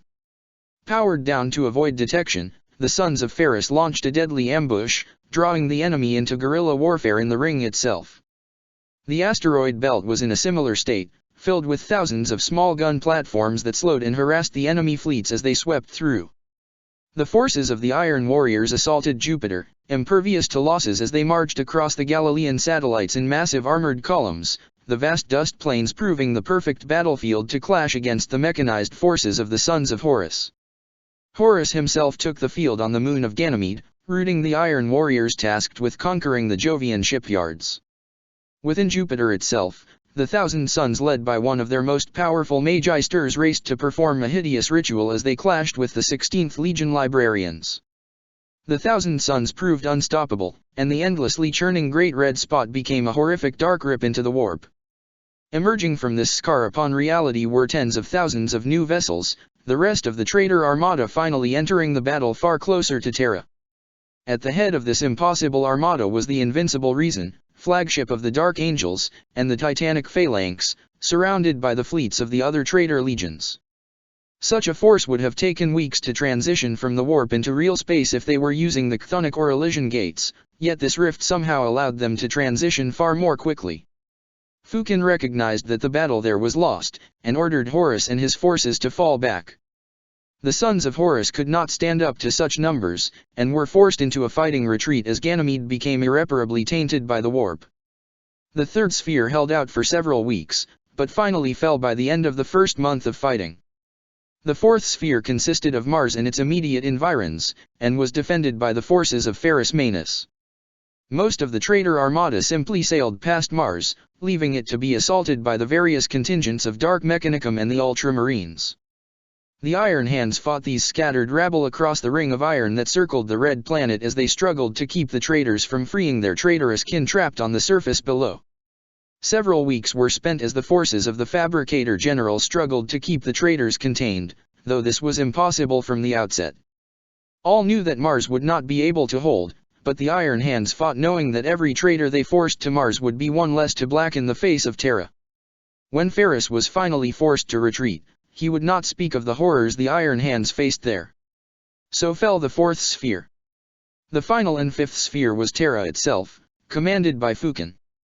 Defending the skies of Terra were more platforms and satellites than the first two spheres combined.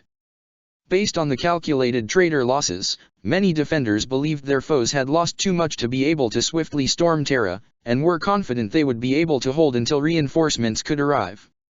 Fukin knew their chief ally was time itself, time for reinforcement fleets to arrive and strike the traitors from behind. Thus the defenders of Terra made their foes pay dearly as they clashed in orbit, their fleets supported by the guns of Luna and the many orbital platforms. Hundreds of traitor ships fell by the time the last guns were taken. The orbital platforms proved harder to subdue, as the massive minefields blew the traitor landing craft apart into thousands of scraps.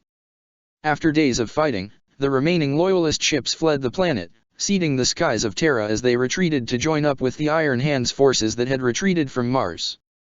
On the 13th of Secundus, the might of the traitors descended upon Terra, as millions of the lost and the damned rained from the skies in transports of every description. Mutants and beastmen, rebel army soldiers, mortals of every description threw themselves at the thin lines of loyal Imperial army who held the outer trenches. For an entire month they fought, even as the massive guns of the palace continued to hurl massive shells at the traitor vessels blotting out the skies above them. Such tactics were no doubt designed to exhaust the defenders and their supplies, forcing them to expend ammo upon worthless rabble and reveal the gaps in their defenses. After several weeks of inconclusive fighting, the walls still held, though dozens of bastions across hundreds of kilometers of defenses had fallen, shattered whenever the aegis flickered and allowed a stray shot within. Vast siege guns now surrounded the palace, both sides firing non-stop, creating a wall of deafening sound. Yet this was only the prelude, and on the 15th of Tertius, the angels of death joined the battle. Drop pods from every legion began to rain down on the surface, as the full force of the traitors seized the approaches to the palace, a circumvallation of 7 siege camps. After establishing their foothold and beginning their bombardment, the Lions' forces moved to take the 2 spaceports closest to the palace, which would allow them to land heavier support. While the Crimson Fists and Iron Warriors moved to extend their siege around the palace, their allies abandoned them, scattering to assault the rest of the throne world, which had as yet received bombardment but not invasion. Across Terra, the Blood Angels, Ultramarines, and Emperor's Children clashed with the dispersed forces of the Salamanders and Alpha Legion, who fought them from every hive. Such a strategy infuriated Dorn and Perturabo, who were forced to divert their forces to assist the other legions in taking the hive cities, lest their allies grind themselves ineffectually against the extensive garrisons. Days turned into weeks, as the loyalist Primarches clashed with their traitor brothers, who began to manifest on Terra itself as the Emperor's wards faded and retracted. Fukin remained within Bab Bastion, directing the defenders as they protected an ever-shrinking line of defense, trading wings of the palace for more time as they lured the traitors into kill zones. Intelligence suggested that the Dark Angels had not committed their forces yet. They had landed in force in the plains of Urito, and there they remained, constructing a small fortress, a command bunker from which the arch-traitor could command the siege. The Alpha Legion reported that no forces could get close to it, and Fukin pushed it to the back of his mind, for there were much greater dangers. All the traitor legions were now present, reinforced by swarms of daemons and their mortal allies, though only 5 traitor Primarches had yet been seen. The Loyalists battled their corrupt forces across the continents, and began to turn the tide at great cost, as brother fought brother in a never-ending bloodbath. Each traitor legion was fought off, one by one, as Perturabo and Dorn sabotaged each other while struggling to enlist their dissolute allies in supporting their respective push towards the palace. A vast tug-of-war developed, as the Loyalists led by Mort Arian struck out and retook Raven's Gate spaceport, slowing the arrival of new traitors and forcing them to take it back yet again. In response, Perturabo unleashed the Berserk Sanguinius, who fell onto the Eternity Wall like a fiery meteor, and by his demonic presence brought the fury of the Blood Angels to new heights, forcing Horus to confront him directly as the Blood Angels converged on the palace. The Emperor's Children unleashed colossal siege towers, dripping with pestilence and topped by catapults which launched putrid barrages of coalesced filth. Howling packs of Star Hunters, now calling themselves the White Scars, rode in unstoppable charges across the battlefields, killing their allies as much as they did the defenders as they sowed anarchy. As Fukin directed the battle, he noted all variables and potentials, planning out a defense the likes of which had never before been seen. Throughout the months of fighting, he continued to direct the campaign from his stratageum, knowing that his work here outweighed any potential benefits of entering the battle directly. Despite his incredible efforts, they were losing. Dark sorceries racked Terra as daemons of every description began to manifest, called by the bloodshed and feeding upon the tides of emotion. The Loyalists were restricted into ever-shrinking islands of resistance surrounded by the tides of the enemies on all sides. Despite the heroics of individual sectors, the palace was on the verge of falling, mountains of the dead piled around it on all sides. By the month of Sextus, relief finally began to arrive, as the vanguard of the Night Lords, long thought lost, arrived in the atmosphere above, shortly followed by the armada of the Word-Bearers. The traitors were caught between the defenders above and below, and hope was enkindled once more. Fukin received word from his brother Lorgar, who led the fleets above, and relayed his command codes, ordering him to broadcast a signal which would tell the hidden surviving fleets to converge on Terra for the counter-attack. As Fukin continued to direct the forces and coordinate them with the new arrivals, he felt an immense presence in his mind. Fukin blinked. A second ago he was in the Bab Bastion, directing his aides as they struggled to link the Loyalist armies with the newly arrived forces in orbit. Now he stood on the lip of a volcano, the noise of the command center replaced with the soft whisper of a breeze and the gentle bubbling of the magma below him. Looking down, Fukin beheld a lush green jungle far below him that reached to the shores of an endless blue ocean. He turned around, and beheld a man garbed in simple clothing with a floral design as opposed to the ornate golden armor Fukin was used to. Fukin. This may be the last time we are able to speak. What is this, father? Where are we? Fukin asked.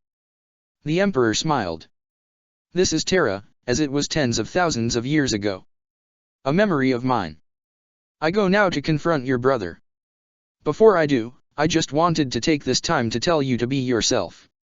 Become who you were meant to be. You are unlike any of your brothers, and that is my proudest accomplishment. Farewell, son.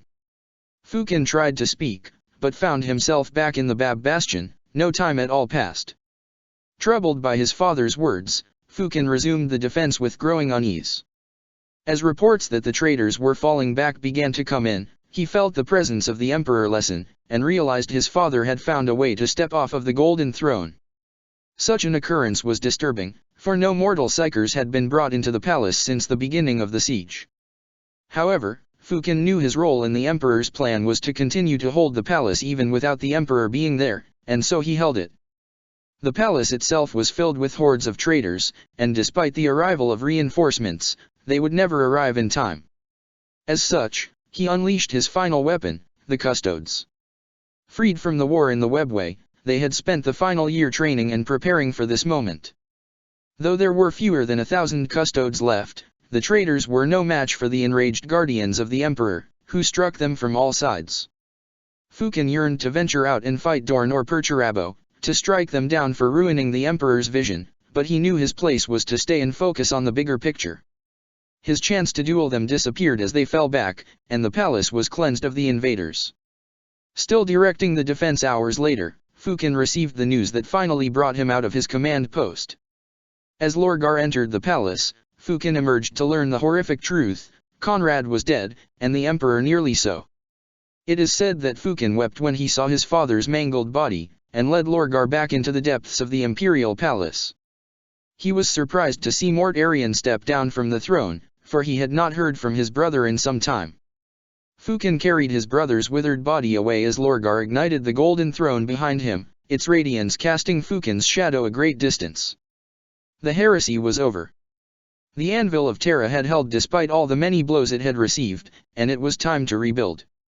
Post-heresy, the hammer. The Imperium had been maintained, though the price was almost too high to bear. Terra was utterly devastated. What little progress made to restore its fragile ecosystems had been ruined during the siege. It took many years before the mountains of corpses could be properly disposed of and the sheer cost calculated. The salamanders had taken the brunt of the casualties during the Solar War, and barely a tenth of the Legion had survived.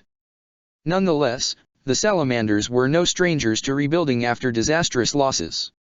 Their fortress monastery had come under attack by opportunistic raiders during the siege, though its walls still held, for Venus held very little to offer any invader. With its gene seed stocks secure, the salamanders were able to rebuild more quickly than other legions, and they could be seen all across Terra helping to rebuild. Fukin's part in the scouring was very limited, and he focused on rebuilding the shattered throne world while his brothers took a more active role elsewhere. Fukin was assisted in this task by the return of Malkador the Sigillite from Saturn. The mysterious regent kept his activities a secret, and it is said only Mort Arian knew for certain.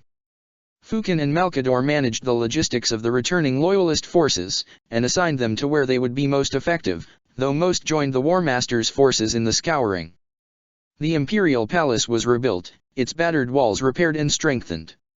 As the decades passed and Terra was restored to some of her former glory, Fukin continued to ponder the emperor's final words to him. He visited the Golden Throne several times, but received no additional visions, no further wisdom. Fukin remained with his brothers for centuries as they disappeared one by one, until finally it was just Fukin left. In their absence had arisen the edifice of the Imperium, and although Fukin could have ruled over the High Lords of Terra, he was content to withdraw from active rule. He had no desire to be a Lord Commander or War Master, and he spent his days traveling between Venus and Terra, guiding his sons as they flourished under his tutelage. Thus by M32, the Salamanders were one of the largest legions, dispersed throughout Segmentum Solar while Fukin trained the new aspirants personally. Such peace was to prove short-lived. Around the year 500 of M32, a Wayak of unparalleled size swept through the Imperium. A force of salamanders had been clearing a small Xenos infestation when an orcish horde assaulted them. Their sheer numbers meant the salamanders called for reinforcements, though these reinforcements were crushed by orc vessels of unusual size and potency, the barbaric Xenos using an unexpected level of strategy. The rampaging orcs smashed through the scattered lines of the Imperium, and the salamanders were no exception. Spread out in a collection of garrisons throughout Segmentum Solar, the salamanders took horrendous losses as the orcs crushed their fleets one by one using massive transports known as attack moons that allowed them to move far more swiftly than their Imperial counterparts, while their sheer numbers allowed them to ignore the lopsided casualties inflicted upon them in return. Humanity's response to such slaughter was impotent at best, the High Lords of Terra bickering amongst themselves on how to direct the counter-offensive, leading to the loss of almost the entirety of Battlefleet Solar in gallant but doomed assaults on the orcish fleets. Most of the other legions' Asteroutes were dispersed among the fringes, and were capable of nothing more than piecemeal assaults on the orc fringes while the salamanders took the brunt of the assault head-on. The green tide swept into the solar system itself, a vast attack moon orbiting above Terra. The High Lords utilized flawed strategies, forbidding the Asteroutes from Terra from leaving the palace walls while sending millions of Terra's citizens in a series of doomed assaults known as the Proletarian Crusade, where the citizen militia landed piecemeal upon the world only to be swiftly isolated and destroyed. With the failure of the High Lords to contain the orcs, the Salamanders' garrison were finally permitted to call for aid, and Fukin himself emerged from his seclusion on Venus to lead the counter-attack, boarding the orc attack moon and destroying it from the inside. While Fukin was on the moon itself, one of the High Lords, Draken Vangorich, Master of the Assassins, took it upon himself to execute the rest of the incompetent High Lords of Terra, a feat which became known as the beheading. When Fukin returned to Terra afterwards, he was thus presented with a fait accompli, and allowed Vangorich to remain in power for now. The Imperial Palace itself was attacked, though not by orcs. A force of mysterious Eldari calling themselves the Harlequins entered the palace by unknown means, killing as they made their way towards the throne room. The furious custodes stopped this incursion, killing all but one, who was turned over to the Inquisition. During interrogation, their leader claimed to be sent by Farseer Eldrad, who called himself a friend of Alfarius, long since presumed dead. Fukin was unsure of this claim, but left to deal with the orcs, trusting Vangorich to handle the situation, leaving behind an elite force of veterans to guard Terra from any additional Xenos, ordering the Inquisition to see there would be no future violations of Terra. Imperial scholars now point to this order as the foundation of the Ordo Xenos, as well as its subsidiary branch, the Death Watch.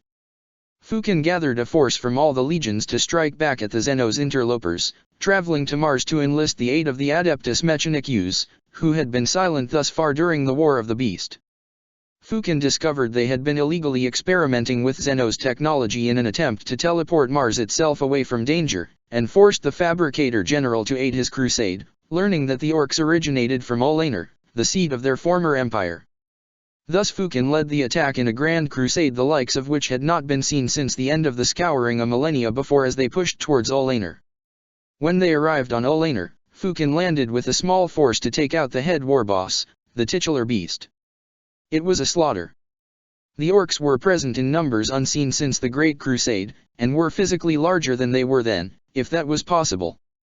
Fukin's force was swiftly discovered, and he became the sole survivor, the other Asteroutes dying one by one as they fought their way into some sort of colossal temple. As Fukin entered, what he had assumed was the wall began to move, revealing itself to be an orc of unparalleled size. Nevertheless, only in death does duty end, so Fukin engaged the monster in combat.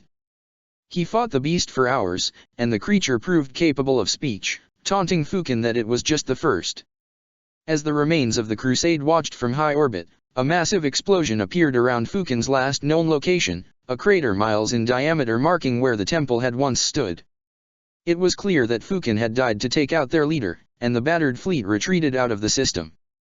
The Mechanicus adepts announced they had found a way to disperse the rest of the Wayak, which were now rampaging uncontrollably without their leader. Utilizing the Silent Sisterhood, a reverse Wayak field was created using the Sisterhood's null abilities that broke the psychic gestalt field that enabled the orcs to fight effectively, and the orcs were swiftly scattered, returning to the fringes to be dealt with by forces from the rest of the legions. The War of the Beast was finally over. The Salamanders had taken horrendous losses, including their Primarch. To hide such a devastating truth, the Legion declared that Fukin had simply disappeared like his brothers. In his place, the Salamanders selected a new Legion master, though they keenly felt the absence of their father. Yet even with the seeming death of Fukin, a legend swiftly sprang up in the Imperial Church, foretelling of the return of the Lord of Drakes in Terra's time of need.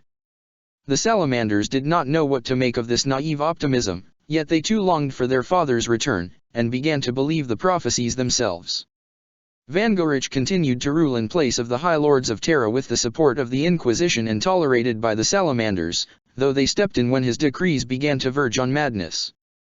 The Salamanders' garrison on Terra ousted Vangorich from the Imperial Senate, pursuing him to the Temple of Assassins located at Terra's North Pole. There they were joined by a force of Alpha Legion, who helped them enter the temple, where they were set upon by all manner of assassins. The Salamanders fought their way through, and put an end to Vangorich's madness, though few Astaroths survived the assault. Having secured Terra, the Salamanders thus returned to their garrison duties across Segmentum Solar, patrolling the stars as they keep the throne world safe from all threats. When they returned to the Olaner system to try to locate any remains of their Primarch, they discovered the entire planet was missing, believed to be the result of technological malfunction, for Orcish technology was notoriously unreliable. The 18th Legion have since nurtured a strong hatred for Orcs, and purged them from the stars wherever they are found. They continue to act as the Praetorians of Terra, and indeed are the only Legion not feared by the populace of the Throne World. The scars left on Terra are deep, but the birthplace of humanity is as resilient as the Salamanders themselves, and so they both continue to endure through the millennia, suffering through endless tragedy as they await the return of Fukin to bring them hope once more. Home world, recruitment, and gene seed. The 18th Legion has always placed a high priority on recruitment. Due to their relentless tenacity, the Salamanders have repeatedly been pushed to the brink of extinction, and so a high priority is placed upon new recruits.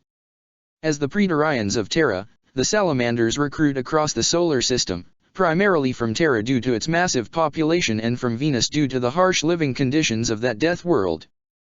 Despite the frequency of recruitment, the Salamanders remain one of the smallest in terms of legion size, as they are quite selective in choosing aspirants. The Salamanders wish for willing recruits, and only the bravest and most determined of aspirants who have overcome Terra's lament approach the Salamanders' outposts to ask to be admitted. Terra's lament. Most of baseline humanity is subject to what is known as transhuman dread, a physiological response to being in the presence of an Astaroths, a being built for war. The dread is amplified in those who have seen a space marine in the heat of battle, as the brain struggles to comprehend how something so large could be so deadly and move so fast. The natives of Terra, however, have a condition a step beyond regular dread. Known as Terra's lament, those who survived the depredations of traitor Astaroths during the siege were left with deep traumatic scars that have been passed down through the generations, leaving the population to fear any space marine, not just those of traitors. The people of Terra freeze like a cornered prey animal in the presence of an Astaroths, unable to move or form coherent thoughts until the Astaroths has moved on. The lament can be removed through extensive hypnotherapy, though this is cost prohibitive, so few citizens undergo this procedure, generally those who are required to work with Astaroths. The Salamanders use much less hypno-indoctrination in their recruitment process than the other legions, though an exception is made to remove the lament early on during training so as to remove an unnecessary obstacle. Salamander aspirants are taken as children, like all legions, and are brought to the Legion Monastery upon Venus. The harsh conditions of the Death World are quite a shock to the aspirants who begin their training by marching the many miles from the spaceport to the Legion Monastery. Only the luckiest and hardiest reach the monastery, and those who fail this stage are removed from the selection process and returned to their families upon Terra. When the aspirants arrive at the monastery, they are placed in a boot camp similar to that of the Imperial Guard, where they learn physical fitness and teamwork. Each aspirant is assigned to a battle brother of the Legion, who trains them in Legion culture and philosophy. The Salamanders have retained their focus on forging and craftsmanship, and so the aspirants toil alongside their masters, assisting the legionaries in crafting the tools for war. The aspirants train for several years, survival of the fittest weeding out any not suited to joining the Legion, and eventually move on to become scouts and so on like in other legions. By this time, the aspirants have become fully immersed in the culture of the Legion, and any who fail at this stage are retained as Legion serfs upon Venus to serve the Legion. After being found by the Emperor, most Primarchs chose their home worlds to become the new recruiting ground for their Legion.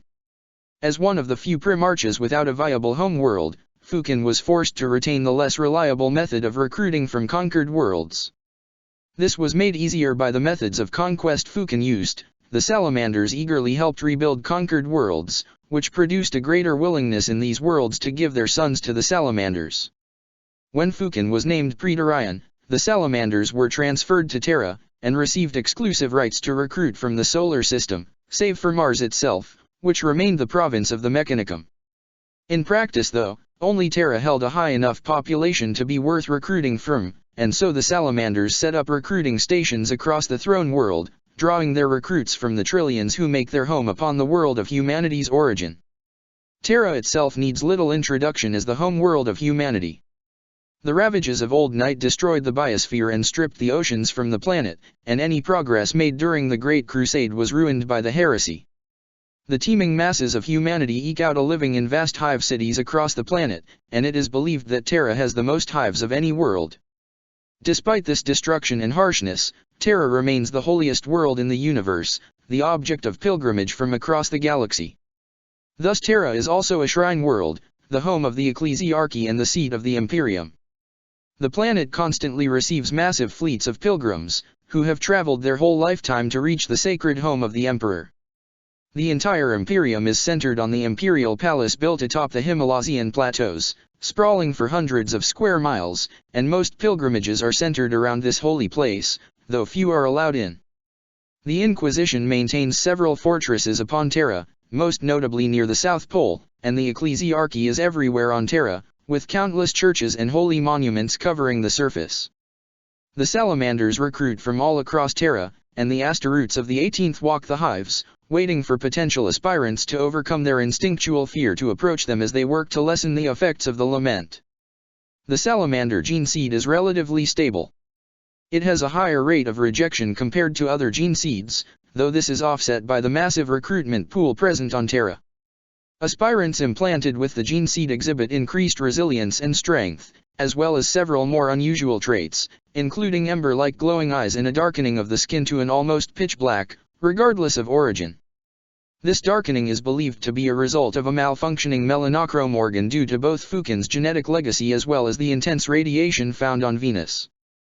The salamanders have no known missing organs, and all work as intended save for the melanochrome. The Legion has but one recognized defect, the obstinacy. The 18th has always been known for its tenacity just like their gene sire, and as a salamander gets older and more experienced, this stubbornness only increases. The Legion thus has a higher amount of dreadnoughts due to the refusal of legionaries to simply die despite grievous injury. However, this tenacity can lead to discipline issues, as the afflicted salamander begins to believe he must hold his current course no matter the cost. This leads to a gradual slowdown in willingness to obey orders or deviate from their current mindset, especially in dreadnoughts, and many salamanders have been killed due to failure to listen to the words of their brothers. Combat doctrines and organization. The methods of war utilized by the salamanders are built around resilience and firepower. Not for them the ambushes and trickery utilized by the Raven Guard or Alpha Legion. The salamanders make no secret of their arrival, hitting the enemy hard and inviting them to hit them back, for none can endure a hit quite like a salamander save perhaps the Death Guard. It is for this reason that the 18th and 14th Legions have a friendly rivalry. The salamanders make no secret of their resilience, inviting the foe to focus everything on them. This is not mere boasting, rather, by focusing the foe's attention upon themselves, this reduces the casualties of any allies. The salamanders work extensively with the Imperial Guard, acting as the anvil to draw the enemy to them while the heavy firepower of the Guard falls like a hammer blow once the foe is in position. This doctrine was recently exemplified during the Third War for Armageddon in 998 M41, when the salamanders clashed with the heretic Astaroths of the Marines' malevolent warband. This warband was a splinter from the Death Guard Legion, who took advantage of the chaos resulting from the Orcish invasion of Armageddon to raid the planet, stealing vital supplies and attacking loyal regiments of the Imperial Guard from behind. When the Salamander's commander Tushan heard of this, he brought his chapter to engage with the traitors, drawing them into a war of attrition for which the heretics were ill prepared for, whittling away their resistance until they were forced to retreat. While the Salamanders occupied the attention of the traitors, the guard regiments were able to continue battling the orcs, and were later joined by the victorious Salamanders. For such honorable conduct, Tushan was decorated by Forge Father Histan. Forge Fathers. Like most legions, the Salamanders are ruled by a legion master, which they call a Forge Father. Forge Fathers are the heart of the legion, peerless warriors and master smiths. These mighty Astaroutes have led the 18th Legion for time immemorial. The first Legion Master was Cashin Vaughn, a mighty warrior who fell against the Orcish menace, and was entombed within a unique dreadnought sarcophagus created by Fukin himself. However, most agree dreadnoughts cannot lead a legion, though the Iron Hands would beg to differ, and after the disappearance of Fukin, the chapter masters met in council to choose a new leader. They elected Tekel, a tech marine famous for his defense of Pluto during the Solar War, who took the name of Fukin in honor of their lost Primarch. Each new Forge Father assumes the title of Fukin, and takes an oath of office to find their missing Primarch. The Forge Fathers have scoured the galaxy for 10,000 years, hoping against hope that their Primarch still lives. Though Olaner, the site of Fukin's last known location, has long since vanished, several Forge Fathers have been drawn to the world of Armageddon for some unknown reason, and it is for this reason that the current Forge Father, Fukin Histan, sent Chapter Master Tushan and a chapter of Salamanders to defend the world when they heard the Orcish menace had returned to Armageddon once more.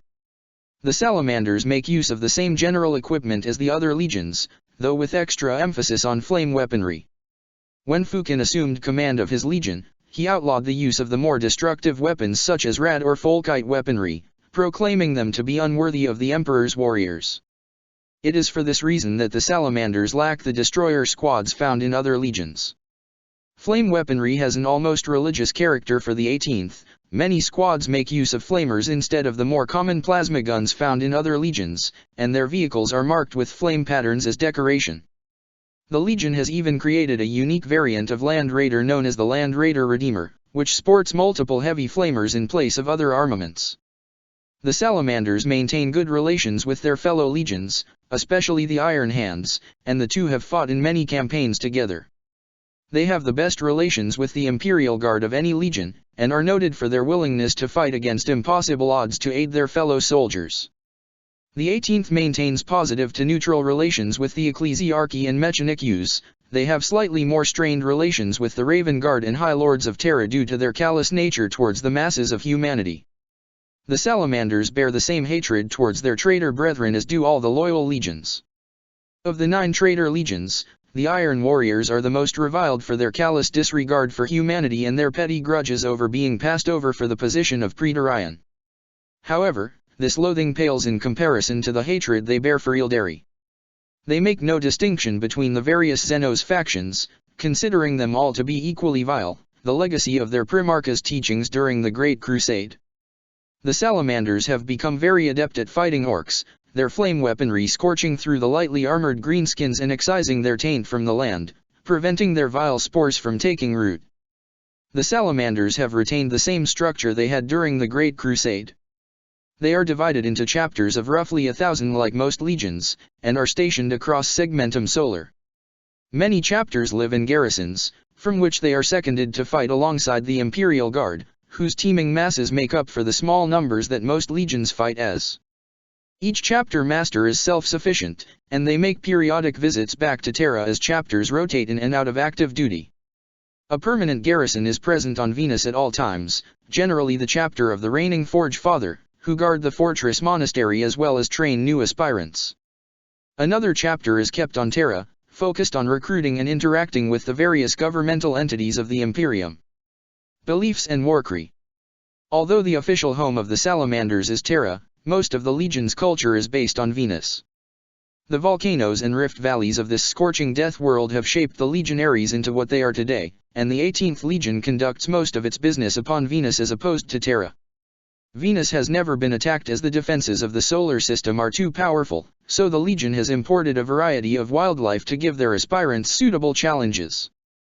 Of particular note are the Venus dragons, mighty reptiles who lurk in the volcanoes of Venus in the same manner as the salamanders did on legendary Nocturne. The teachings of Nocturne have slowly been forgotten over the millennia, the inevitable result of repeated near destruction of the Legion. It is estimated the Legion has clawed its way back from extinction nearly a dozen times, and the Legion has lost its senior officers in grueling campaigns nearly twice that number. The Hall of Heroes within Prometheus bears the banners of every chapter that has fallen in service to the Imperium, and keeps records of all the heroes and leaders who have died to uphold the honor of the Legion. The salamanders see themselves like the molten metal that they craft, repeatedly melted down only to be forged anew, stronger for the experience. Thus they are not overly bothered by changes in priority or direction, though they fight to maintain their humanity and adherence to their father's teachings. These teachings are kept in a massive library known as the Tome of Fire, a legendary artifact said to have been written by the Primarch himself. The tome is actually a collection of volumes, each Forge Father adding his own wisdom during his tenure. Only the Forge Father is able to read the tome, and it is said to be written in the ancient script of Nocturne, which few in the Legion can read regardless. The Forge Father consults the tome in times of great trial, seeking the wisdom of his forebears, and the tome is contained at the heart of the fortress monastery in a secure room known as the Pantheon that only senior officers can access. Despite the fact few have even seen the tome, let alone read from it, all salamanders honor its place in maintaining their legion's culture. Like most Asteroutes, the salamanders do not worship the Emperor as a god or acknowledge his divinity. The ecclesiarchy dislikes this, but accepts it on a pragmatic level. The salamanders have one unique belief, a reverence for the long-lost home world of Nocturne. When a legionary dies, he is brought back to Venus and is cremated, his ashes scattered inside Mont Mons. Mont Mons is the highest volcano on Venus, soaring nearly 5 kilometers above the surface and towering over the fortress monastery, which is built upon its slopes. The salamanders believe that the souls of any who are cremated in such a manner travel through the stars after their death towards Nocturne, where they will join the ranks of other departed salamanders. This heaven is not just filled with Asteroutes, failed aspirants, deceased serfs, and even regular humans who die in service to the Emperor can have their ashes scattered in such a manner.